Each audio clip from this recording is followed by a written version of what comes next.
Viewers, welcome to our channel. நம்ம சேனலில் இன்றைக்கி ரொம்பவே கிறிஸ்பியான முறுமுறுப்பான ஒரு மெதுவடை ரெசிபி எப்படி செய்கிறதுன்னு பார்த்துடலாமா? பவுலில் ஒரு கப் அளவுக்கு உளுந்து எடுத்திருக்கேன். அது நல்லா தண்ணி ஊற்றி அலசிக்கலாம்.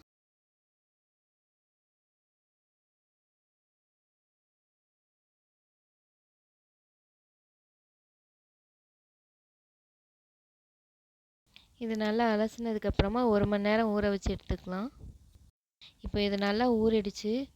இது நம்ம மிக்ஸி ஜாருக்கு மாற்றிக்கலாம். நீங்கள் 1 மணி நேரம் மட்டும் ஊற வச்சுக்கோங்க. அது கரெக்டான அளவு நேரமாக இருக்கும். நீங்கள் அதுக்கு மேலே ஊற வச்சிங்கன்னா வடை எண்ணெய் குடிக்க ஆரம்பிச்சிடும். மிக்ஸி ஜாரில் மாற்றினதுக்கப்புறமா முதல்ல ஒரு பல்ஸ் மூட அரைச்சதுக்கப்புறமா கொஞ்சமாக தண்ணி தெளிச்சுக்கிட்டு திரும்பவும் அரைச்சி எடுத்துக்கலாம். நம்ம உளுந்து ஊற வச்ச தண்ணி இருக்குல்ல, அது கொஞ்சம் கொஞ்சமாக அதில் தெளித்து அரைச்சி எடுத்துக்கலாம். நல்லா நைஸாக அரைச்சி எடுத்துக்கணும். இப்போ இதை பவுலுக்கு மாற்றிக்கலாம்.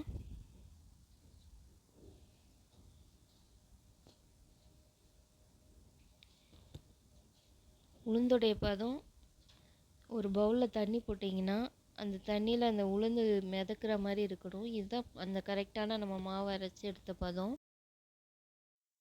இது கூட பொடியாக நறுக்குன ஒரு வெங்காயம், பச்சை மிளகா, கொத்தமல்லி இது எல்லாத்தையும் ஒன்றா சேர்த்துக்கிறேன்.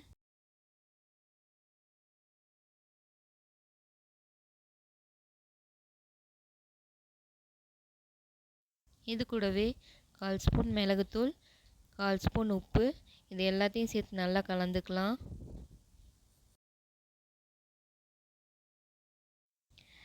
ஒரு கடாயில் எண்ணெய் சூடு பண்ணிக்கலாம். எண்ணெய் நல்லா ஹீட் ஆனதும் நம்ம எடுத்து வச்சுருக்க உளுந்து வடை மாவுலேருந்து ஒரு கையளவு எடுத்துக்கலாம். உளுந்து வடை மாவு எடுக்கிறதுக்கு முன்னாடி கையில் நல்லா தண்ணி நனைச்சிட்டு எடுத்து போடுங்க. கையில் தண்ணி நல்லா நனைச்சிட்டு நம்ம எடுத்து வச்சுருக்க மாவுலேருந்து ஒரு வடை அளவுக்கு மாவு எடுத்து பெருவிரலால் நல்லா ஊட்ட செஞ்சு காஞ்ச எண்ணெயில் அதை போடணும்.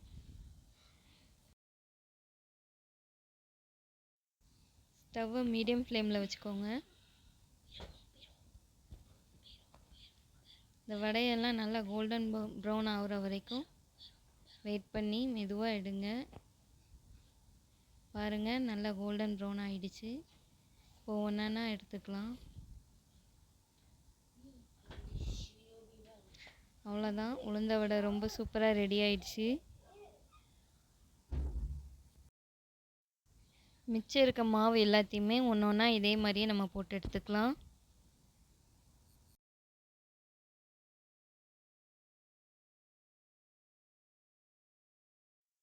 அவ்வளோதான் ஃப்ரெண்ட்ஸ், கிறிஸ்பியான மொறுமொறுப்பான உளுந்த வடை ரெடி ஆகிடுச்சு.